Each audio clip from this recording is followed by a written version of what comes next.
بسم اللہ الرحمن الرحیم۔ حفیظ الرحمن صاحب ایبٹ آباد سے۔ مفتی صاحب، اس حدیث کے بارے میں آپ نے فرمایا تھا کہ یہ بہت ضعیف ہے کہ اللہ پاک رات کے آخری حصے میں آسمان دنیا پر آتے ہیں اور اعلان کرتے ہیں کہ جس کو جو مانگنا ہے وہ مانگو، میں اس کی وہ حاجت پوری کروں گا۔ تو پھر رات کو اٹھ کر تہجد پڑھنے میں اللہ سے مانگنے کے بارے میں بتا دیجئے۔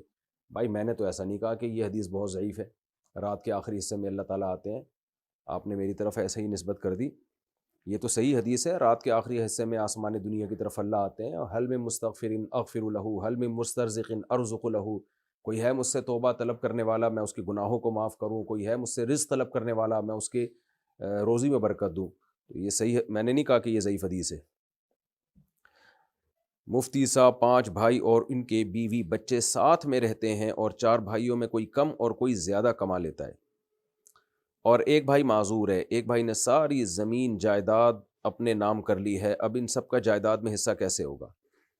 دیکھیں، چاروں بھائی جب ساتھ رہتے ہیں اور مشترکہ کماتے ہیں تو اگر کاروبار بھی ایک ہے تو پھر کوئی کم کوئی زیادہ کمائے تو بھی سب اس میں مشترک ہی ہوتے ہیں، جب تقسیم ہوگا تو برابر برابر ہوگا۔ لیکن سب کا اپنا الگ الگ بزنس اگر ہے تو پھر جو زیادہ کما رہا ہے یا کم کما رہا ہے اس میں جو گھر میں خرچ ہو گیا وہ تو سب میں مشترک ہی ہوگا، لیکن سب نے الگ الگ کوئی پراپرٹی اپنے پیسوں سے بنائی ہے تو وہ اس کی ہوگی۔ باقی ایک بھائی نے اگر ساری جائیداد زمین اپنے نام کر لی ہے تو اس سے وہ اس کی ہوگی نہیں، یہ ذہن میں رکھیں، یہ نہیں ہوگی ان کی، بلکہ دیکھا جائے گا اس جائیداد میں کس بھائی نے کتنا حصہ ڈالا تھا اس کی خریداری میں۔ یعنی بڑے بھائی نے اگر مثال کے طور پر یہ کام کیا ہے تو دیکھا جائے گا کہ باقی بھائیوں کا اس میں کتنا شیئر تھا، کتنا ان کی پارٹیسپیٹ کیا تھا یا کتنا تعاون کیا تھا، تو ہر شخص اس میں ان کے ساتھ شریک ہوگا۔ اور اگر یہ ابا کا بزنس تھا جس میں سارے بھائی مشترکہ طور پر کاروبار کر رہے ہیں تو پھر تو اس میں بہنوں کا بھی حصہ ہوگا۔ تو بھائیوں نے ابا کے بزنس کو جتنی مرضی ترقی دیں اس سے وہ بھائی اس بزنس کے مالک نہیں بن جاتے، خوب سمجھ لیں۔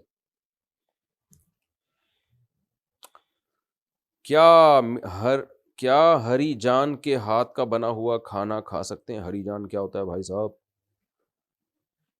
انڈیا میں ہری جان سب سے چھوٹی ہندو کاسٹ ہے۔ بھائی کھا سکتے ہیں، ہاتھ کا بنا ہوا کھانا کسی کا بھی کھا سکتے ہیں۔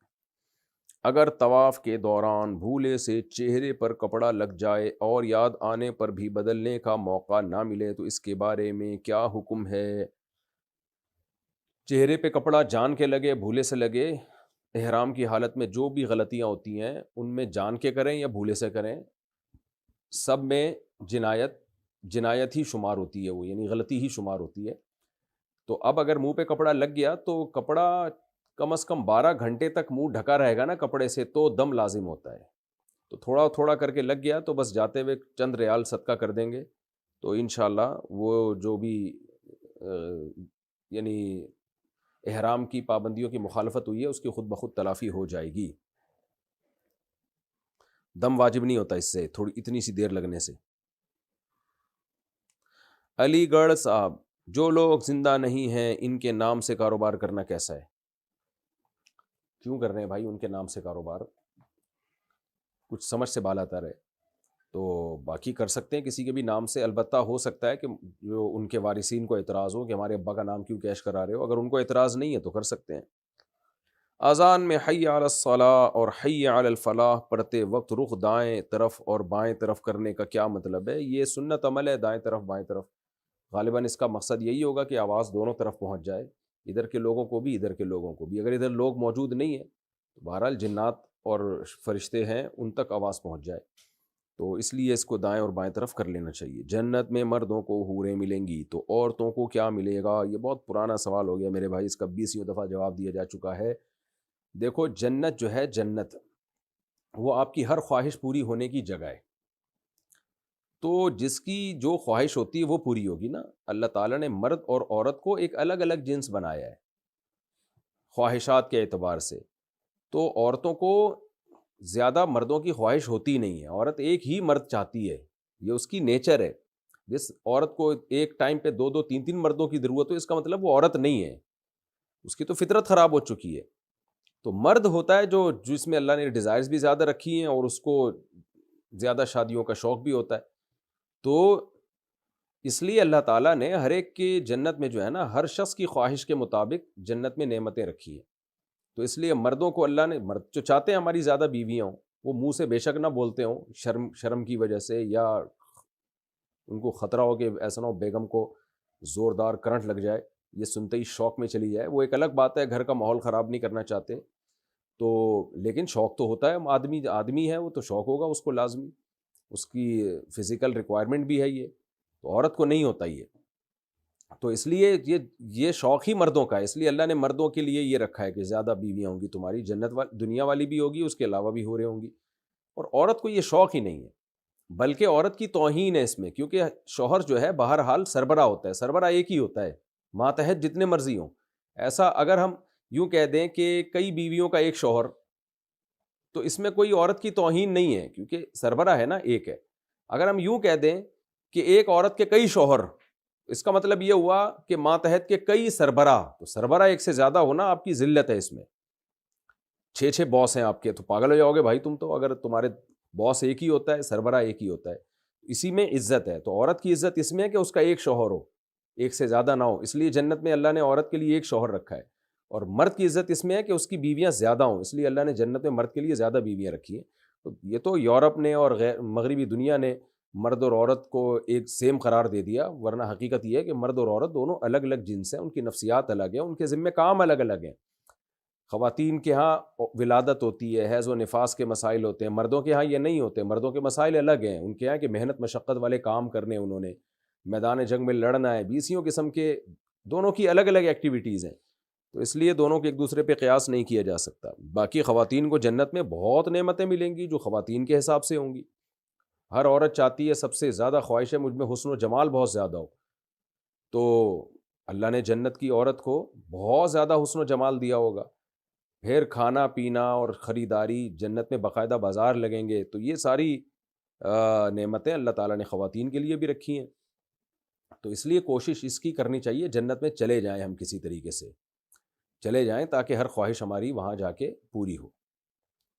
ہاں کسی کو یہ خیال ہو کہ اگر کسی کو خواہش ہی ایسی پیدا ہو رہی ہے، وہی ایک صاحب مجھے کہنے لگے اگر جنت میں کسی کا چرس پینے کا دل چاہ رہا ہے، میں نے کہا چرسیوں کے لیے جہنم ہے بھائی، چرسیوں کے لیے جنت اللہ نے کب کہا کہ ہے؟ تو جنت میں تو پاکیزہ لوگ جائیں گے نا، تو پاکیزہ ہی صفات ہوں گی ان کی، ان کو پاکیزہ چیزیں ہی پسند ہوں گی۔ مجھے اپنے کاروبار میں بہت پریشانیاں ہیں، ایسا لگتا ہے کسی نے کچھ جادو کر دیا ہے، جس کو بھی کوئی پریشانی ہو اس کو اس زمانے میں ایسا لگتا ہے کہ کسی نے کچھ کر دیا ہے۔ اللہ تعالیٰ تو کہتے ہیں ما یفتح اللہ للناس من رحمت فلا ممسک لہ ما یفتح اللہ للناس من رحمت فلا ممسک لہ وما یمسک فلا مرسل لہ من بعدہ۔ اللہ کسی کو کوئی نعمت دیں تو کسی کا کوئی دنیا کی طاقت روک نہیں سکتی، اور نعمت نہ دیں تو کوئی اس نعمت کو دلوا نہیں سکتا، یہ تو اللہ کا قرآن میں حکم ہے۔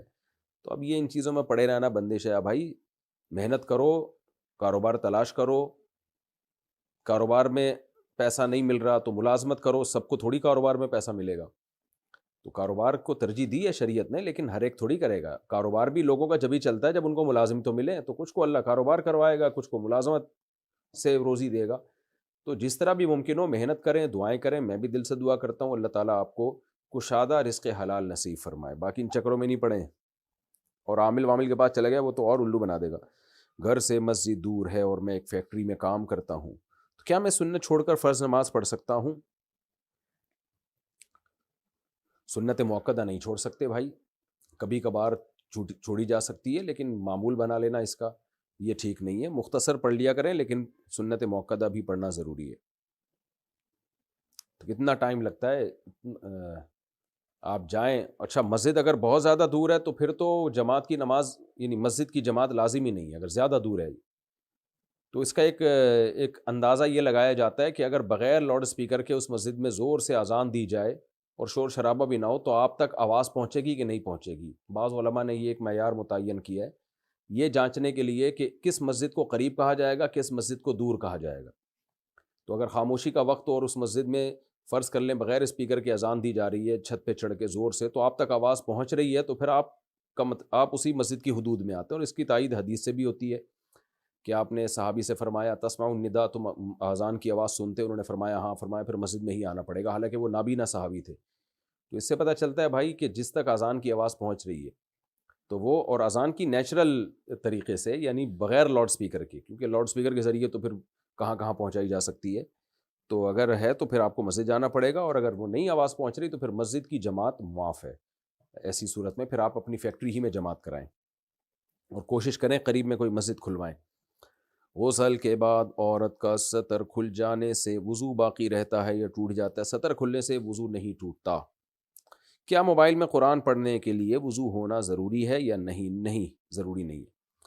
مفتی صاحب، میں نے آپ کی بہت سی ویڈیوز دیکھی ہیں جس میں آپ نے اللہ کو اللہ میاں کہا ہے، تو کیا ایسا کہہ سکتے ہیں؟ ضرور کہہ سکتے ہیں۔ میاں کی نسبت چاہے کوئی بھی معنی ہو، جب اللہ کی طرف نسبت کی جاتی ہے تو تعظیم مراد ہوتی ہے اس سے۔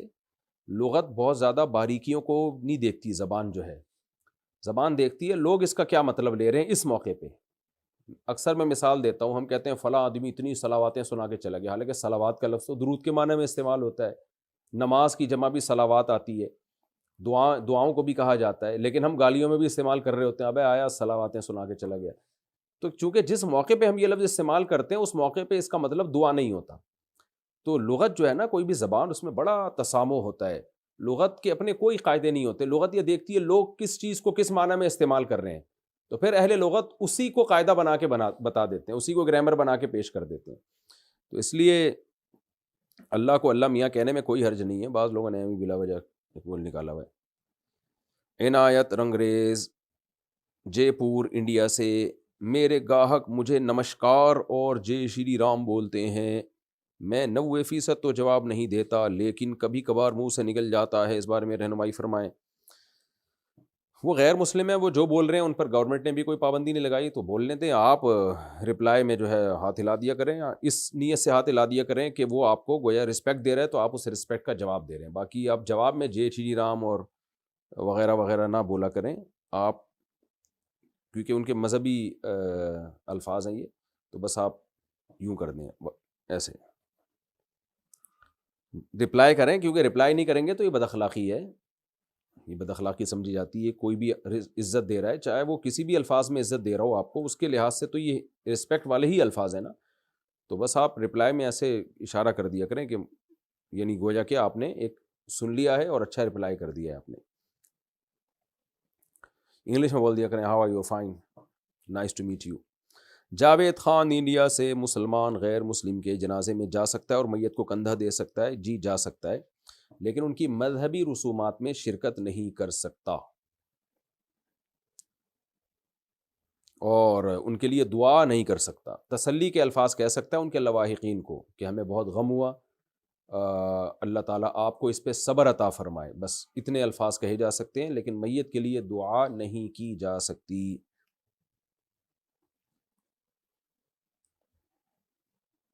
کیا جرابوں پر مسح کرنے والے شخص کے پیچھے نماز پڑھنا جائز ہے؟ سعودی عرب میں سب اس کو جائز سمجھتے ہیں، اور اوقات امامت کرنے والے بھی جرابوں پر مسح کرتے ہیں، تو اس نماز کے بارے میں کیا حکم ہے؟ نہیں، جائز نہیں ہے۔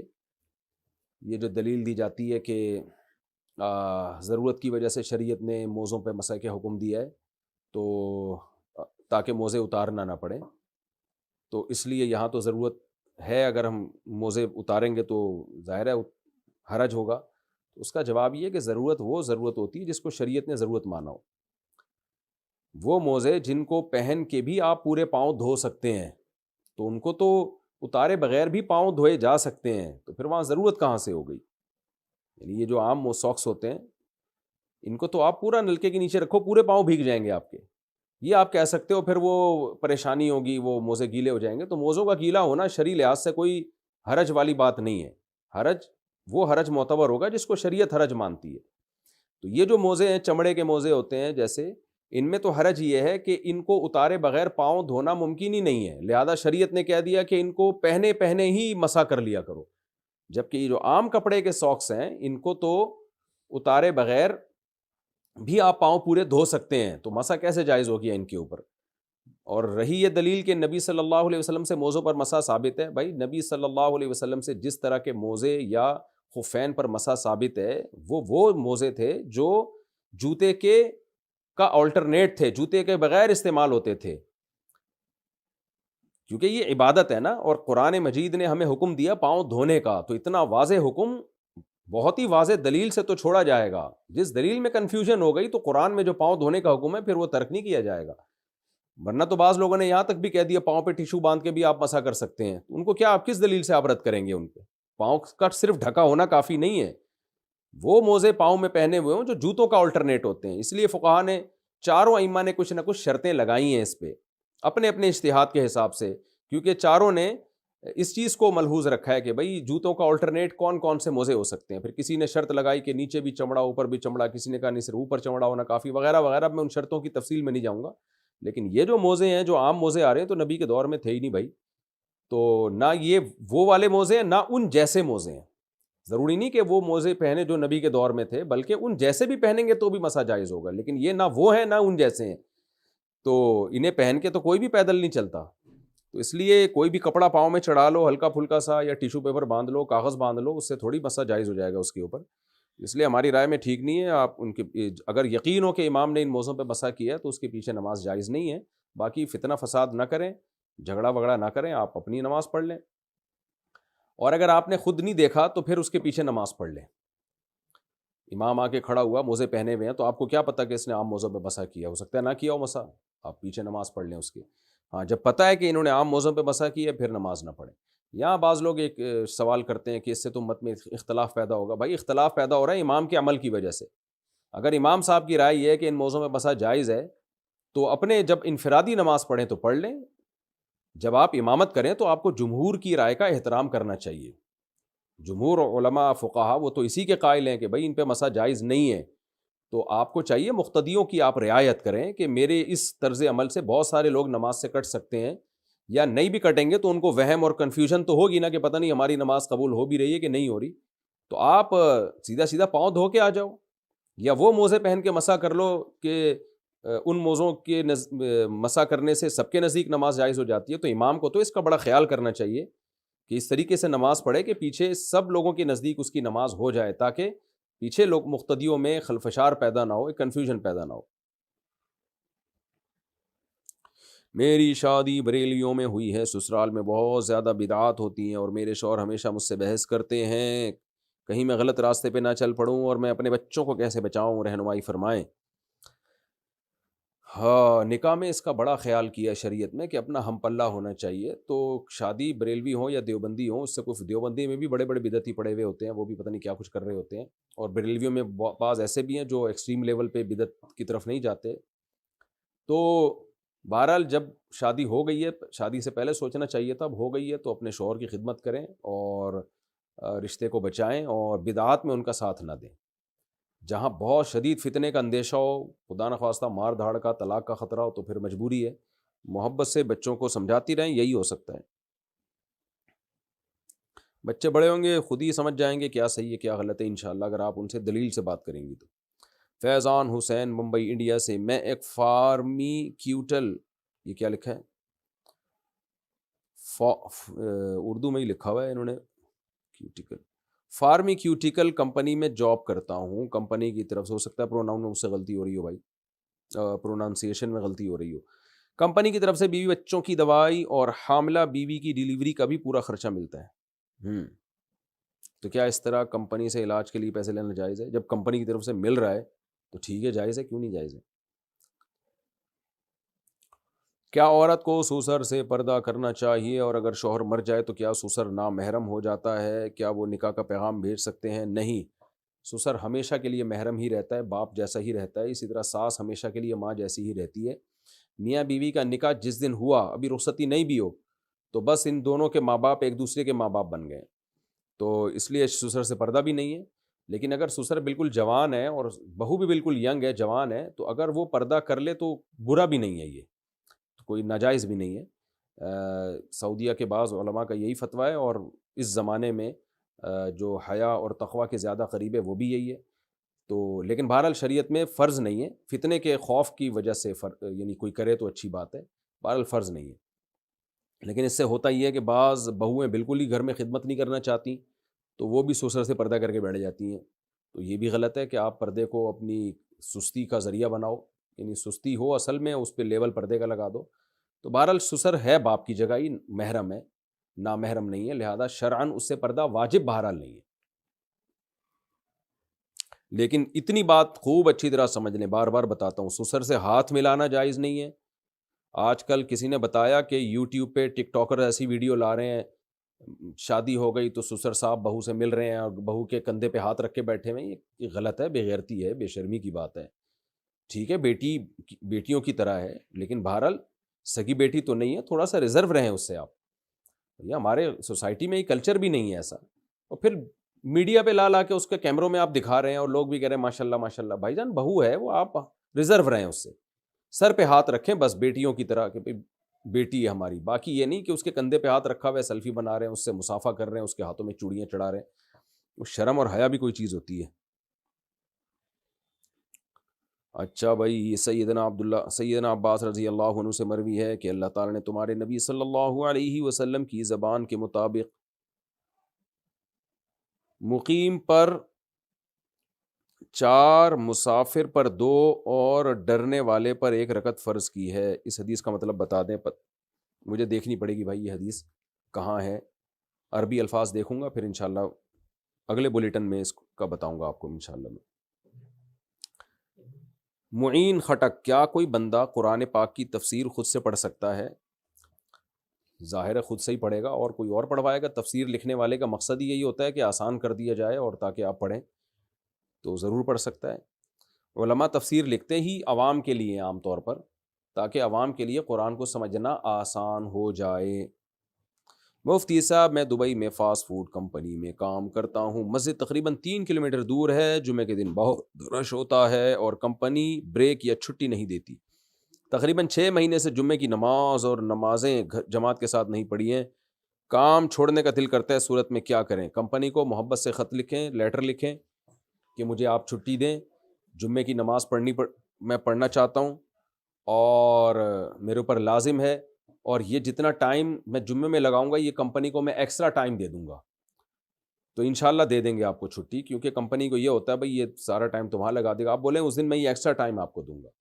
پھر بھی اگر آپ کو چھٹی نہیں دیتے تو کمپنی کو آپ چھٹی دے ہی دیں، دوسرا کام تلاش کریں. جمعہ اتنے لمبے عرصے تک جمعہ چھوڑنا ٹھیک جائز نہیں ہے، بہت سخت گناہ ہے.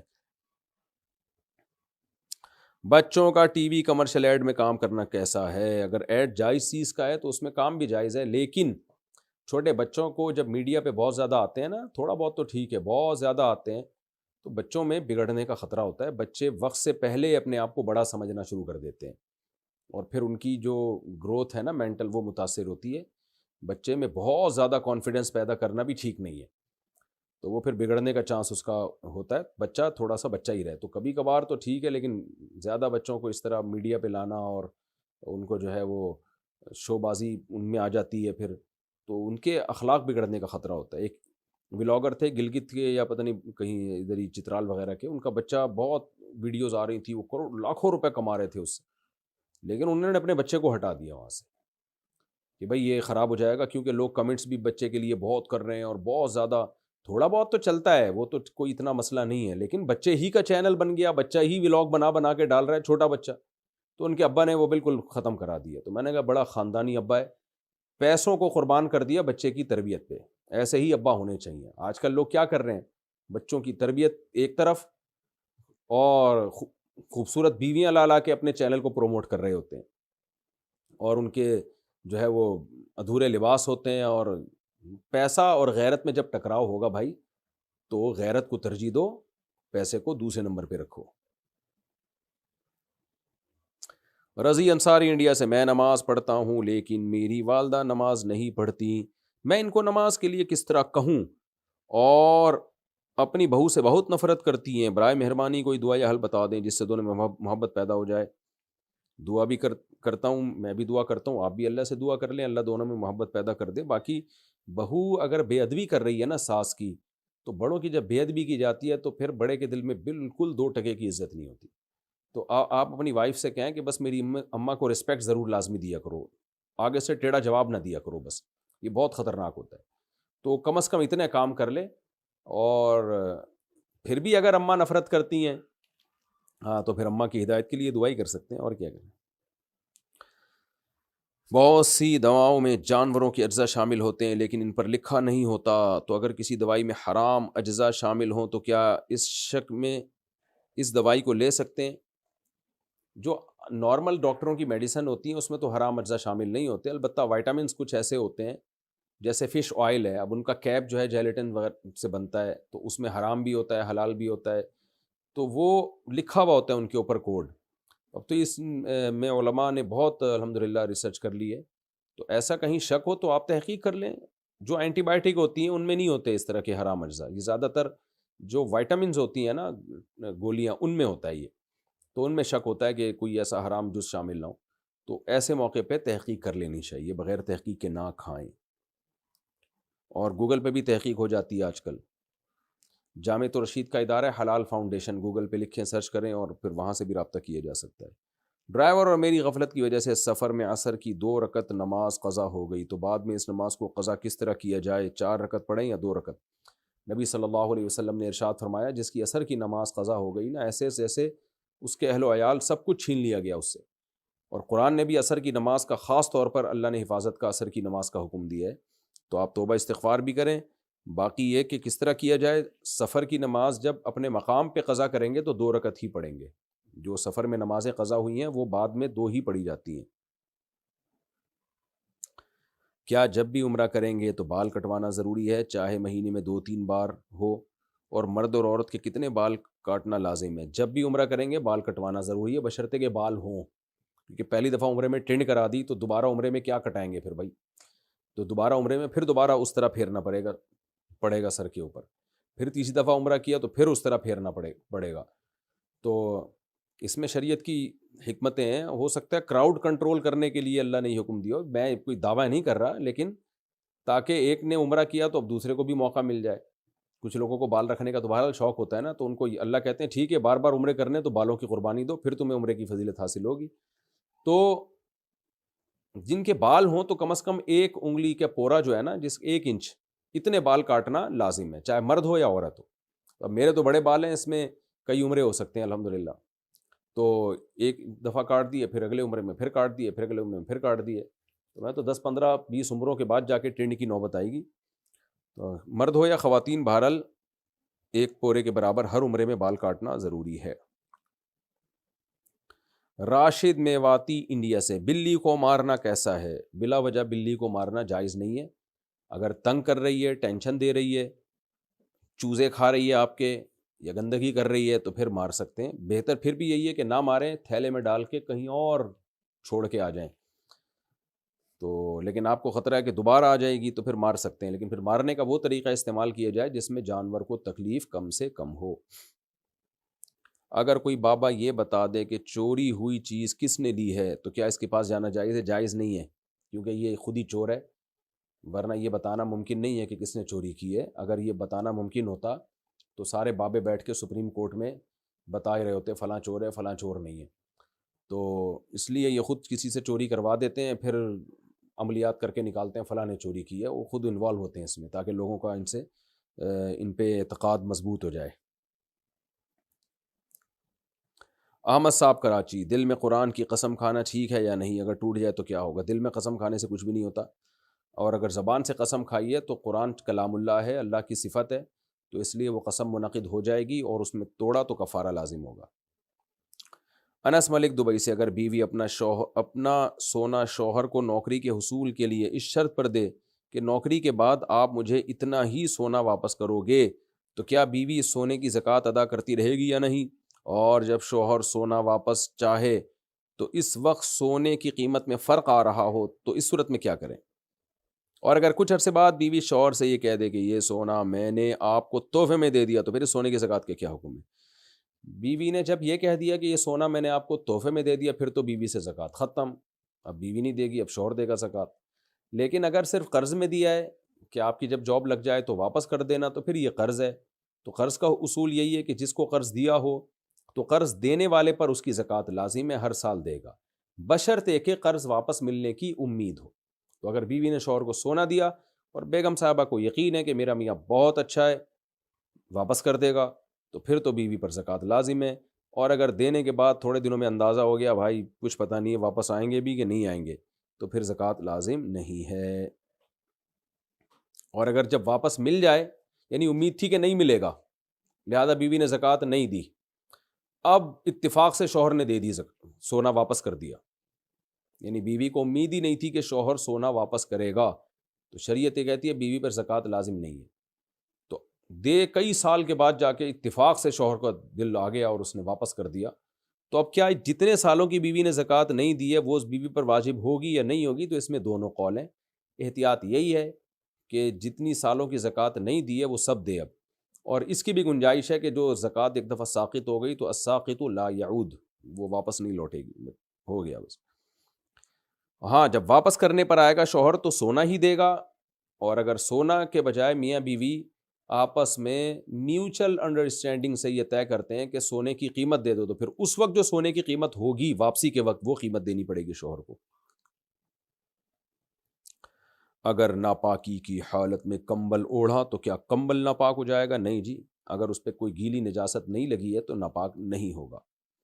محمد عابد، نماز کی ہر رکعت میں سورہ اخلاص پڑھنا ٹھیک ہے، لیکن نبی کی جو عام سنت تھی وہ یہی تھی کہ بدل بدل کے سورتیں پڑھنا، اس لیے ہر رکعت میں بدل بدل کے سورتیں پڑھنی چاہیے. مذی کو کپڑوں سے پاک کرنے کا طریقہ بتا دیں. ہلکا سا دھو لینا بھی کافی ہے. مذی کو تھوڑا سا بس پانی کے نیچے رکھ کے ہلکا سا رگڑ دیں اور نچوڑ دیں تو مذی پاک ہو جاتی ہے. مذی کو بہت زیادہ گہرے طریقے سے دھونا لازم نہیں ہے، حدیث سے یہی بات ثابت ہے. اگر خفین نیچے سے پھٹ جائیں تو کیا اس پر مسح ہو جائے گا؟ اور پھٹے ہوئے ہونے کی مقدار کتنی ہے؟ 3 انگلیوں کے برابر. پاؤں کی 3 انگلیاں، 3 انگلیوں کے برابر اگر خفین کہیں سے پھٹ جائیں تو پھر اس پہ مسح جائز نہیں ہے. زین العابدین کہتے ہیں میں ایزی پیسہ اور جیز کیش کی رقم اکاؤنٹ میں جمع کروانے پر اضافی پیسے لیتا ہوں، یعنی کمپنی والے مجھے کمیشن دیتے ہیں، کیا یہ میرے لیے جائز ہے؟ اس کے علاوہ بجلی، گیس اور ٹیلی فون کے بلز میں مجھے کمیشن ملتا ہے. مثلا بل 102 روپے ہے تو کیا میں 110 لے سکتا ہوں؟ وضاحت فرما دیں. دیکھیں، اگر آپ کسی شخص کا قرضہ ادا کریں اور پھر اس سے اضافی پیسے لیں بعد میں کہ ابھی میں دے رہا ہوں، 1 مہینے بعد تم نے مجھے بڑھا کے دینے ہیں، یہ تو خالص سود ہے. لیکن جہاں تک میری معلومات ہے جیز کیش میں ایسا نہیں ہوتا یہ ہے کہ میں آپ کے پاس، یعنی کسٹمر کے پاس یہ سروس ہی نہیں ہے بل جمع کرانے کی، تو آپ کہتے ہیں ٹھیک ہے میں کرا دیتا ہوں اور اس میں اپنا کمیشن لیتا ہوں، کیونکہ میں نے تمہارا جو کام تھا، مشکل تھا، وہ میں نے تمہارے لیے آسان کر دیا، تو یہ کمیشن جائز ہے، اس میں کوئی حرج نہیں. اور آپ نے جو کہا کہ کمپنی والے مجھے کمیشن دیتے ہیں، تو ہاں جیسے بجلی، گیس اور ٹیلی فون کے بلز پہ مجھے کمیشن ملتا ہے، تو کمپنی والے بھی جو آپ کو کمیشن دیتے ہیں وہ بھی جائز ہے، اس کا بھی سود سے کوئی لینا دینا نہیں ہے. اس لیے کہ قرض کمپنی پہ تھوڑی ہے، قرض تو پبلک پہ ہے نا، جو پبلک نے مختلف کمپنیوں کو پیمنٹ کرنی ہے، تو کمپنی والے آپ کو سہولت دے دیتے ہیں کہ آپ یہ پے کر دیں تو ہم اس کا آپ کو کمیشن دیتے ہیں، تو جائز ہے، اس میں کوئی حرج نہیں ہے. آمنہ کراچی سے، کیا میڈیکل امتحانات میں مریض کو ہاتھ لگا کر معائنہ کرنا جائز ہے؟ اکثر پریکٹیکل میں اسے لازم کر دیا ہے اور مریض بھی مرد ہوتا ہے، کہ ایسی صورت میں دستانے پہن لیے جائیں، یہ مجبوری میں ایسا کرنا جائز ہے؟ ہاتھ نہیں لگا سکتے کسی بھی غیر مرد کو، اور ویسے بھی اسلامی کنٹری ہے، اس میں اس کا خیال کرنا چاہیے کہ خواتین جوان لڑکیوں کو آپ کیوں مردوں کے تجربے کروا رہی ہیں؟ آپ جو مریض خواتین ہوتی ہیں ان سے بھی تو ان پہ بھی تو پریکٹس کی جا سکتی ہے. لیکن ظاہر ہے غیرت ویرت ختم، بالکل ہر چیز میں ہم یورپ کو فالو کر رہے ہیں اور انگریزوں کو فالو کر رہے ہیں، بس ان کی ترقی دیکھی ہوئی ہم نے، ان کا جو بے حیائی والا ماحول ہو گیا اور ترقی کے نام پہ جو ترقی کی میں مست ہو کے جو انہوں نے اپنا خاندانی نظام تباہ و برباد کر دیا اور فیملی سسٹم کی ایسی کی تیسی کر دی، بے حیائی پھیلا دی انہوں نے، وہ ہماری نظروں سے اوجھل ہے. تو اس لیے اس سسٹم کے خلاف آواز اٹھانی چاہیے. بہرحال جب تک آپ مجبور ہوں تو پھر آپ دستانے پہن کے کسی غیر مرد کو مجبوری میں ہاتھ لگا سکتی ہیں، دستانے کے بغیر اس کی کوئی گنجائش نہیں ہے. مہندی سے ہاتھ پر دولہا دلہن یا ہاتھی بنوانا جائز ہے یا نہیں؟ جاندار کی تصویر نہیں بنا سکتے بھائی، دولہا دلہن بھی جاندار ہی ہوتے ہیں، تبھی تو شادی ہو رہی ہے ان کی. مقیم سیفی انڈیا سے، میرا ایک دوست ہے وہ شادی کے بعد بھی مردوں سے رشتہ بناتا ہے، اس کے لیے کیا ہدایت ہے؟ اللہ اس کو ہدایت دے. لوط علیہ الصلوۃ والسلام کی قوم کا حال دیکھ لیں، اس سے پتہ چلتا ہے اللہ کو اس عمل کرنے والوں پر کتنا غضب آتا ہے، کتنا قہر آتا ہے. اور شادی ہو گئی اس کے بعد بھی یہ کام کر رہے ہو تو یہ بہت برا عمل ہے. کبیرہ کا بھی کبیرہ گناہ ہے یہ، اس لیے اس سے توبہ کرے وہ اور اپنا علاج کرے تاکہ یہ گند اس سے چھوٹے. علاج یہی ہے کہ چھوڑ دے تو بس ختم ہو جائے گا، طبیعت جو ہے وہ اس طرف سے ہٹ جائے گی. محمد عیسیٰ لکھنؤ سے، لوڈو کھیل کر پیسے کمانا کیسا ہے؟ اگر جوئے کے ذریعے پیسے کما رہے ہیں کہ جو ہار گیا وہ پیسے دے گا، جو جیت گیا اس کو دونوں پیسے لگاتے ہیں، اور جو ہار گیا اس کے پیسے ڈوب گئے، تو یہ تو حرام ہے. اور کسی اور طرح سے کما رہا ہے تو مجھے نہیں پتا کیسے کما رہا ہے. بہرحال فی نفسی ہی کھیل کر پیسے کمانا مجھے سمجھ میں نہیں آتا. آپ کھیلیں گے تو کون پیسے دے گا آپ کو؟ اس کے جیتنے پہ اگر کوئی تھرڈ پارٹی آپ کو پیسے دے رہی ہے تو ٹھیک ہے، انعام ہے. لیکن دو پارٹیاں پیسے لگا کے کھیلتی ہیں اور جو جیت جائے اس کو پیسے مل جائیں گے، جو ہار جائے اس کے پیسے ڈوب جائیں گے، تو یہ حرام ہے، ناجائز. اگر شوہر بیوی کو ایک ہی وقت میں 2 دفعہ طلاق دے دے اور تیسری دفعہ کہنے لگے تو کوئی اس کے منہ پر ہاتھ رکھ کر اسے روک لے تو کیا اس صورت میں طلاق ہو جائے گی کہ نہیں؟ اگر نہیں دی زبان سے اس کے روک لیا تو نہیں ہوئی طلاق. 2 ہو گئی ہیں، تیسری اگر نہیں نکلی اس کے زبان سے اور کسی نے منہ پہ ہاتھ رکھ دیا تو بس نہیں ہوئی. دلشاد مہاراشٹر انڈیا سے، ہندو دیوی یا دیوتاؤں کی پوجا وغیرہ کا سامان بیچنا کیسا ہے؟ حرام ہے، کسی مسلمان کے لیے جائز نہیں ہے یہ چیزیں بیچنا. ایک لڑکی کی شادی ہوئی، اس کی ولدیت میں دادا کا نام ہے، کیا یہ جائز ہے جبکہ والد بھی حیات ہوں؟ جائز ہے، لیکن ویسے دنیا کو بتا دیا جائے کہ اس کے سچی مچی والے ابا یہ ہیں، وہ نہیں ہیں، وہ دادا ہیں.